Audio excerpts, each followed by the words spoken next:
Welcome back. Instant பாட்டில் கடலைப்பருப்பு சவ் கூட்டு எப்படி செய்கிறதுன்னு காட்ட போகிறேன். இந்த சவ் அப்படிங்கிறது பெங்களூர் கத்திரிக்காய்னு சொல்லுவாங்க, இங்கிலீஷில் chayotte அப்படின்னு சொல்லுவாங்க.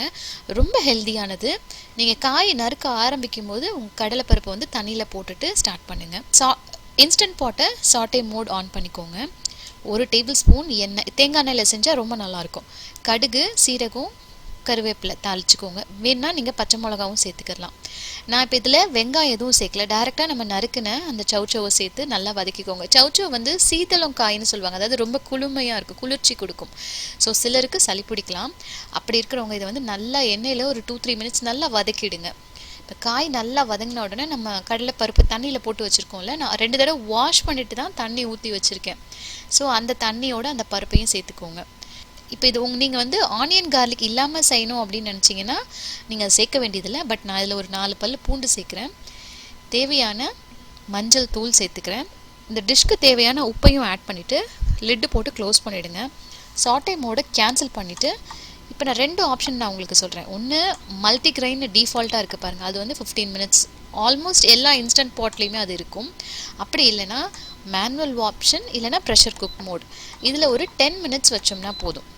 ஸோ கண்டிப்பாக இப்போ வர லேட்டஸ்ட் ஐபி எல்லாத்துலேயுமே அந்த ப்ரெஷர் குக் ஆப்ஷன் இருக்கும். ஸோ 10 மினிட்ஸ் நீங்கள் வச்சா போதும்.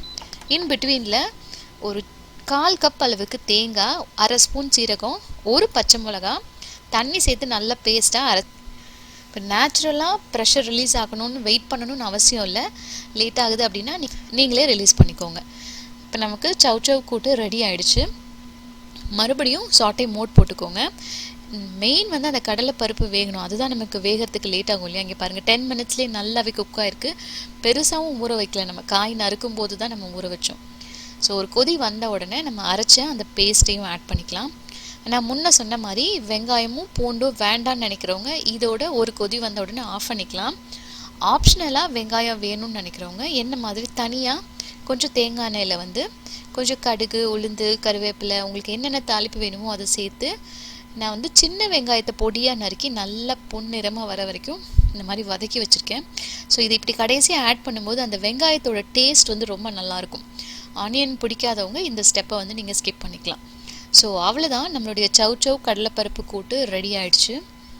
இது வந்து ரைஸ்க்கு நல்லாயிருக்கும், சப்பாத்திக்கு நல்லாயிருக்கும், ஈவன் இட்லி தோசைக்கு கூட ரொம்ப நல்லாயிருக்கும். ஸோ இது வந்து 1 பாட் சவ் கடலைப்பருப்பு கூட்டு. ட்ரை பண்ணி பாருங்கள்.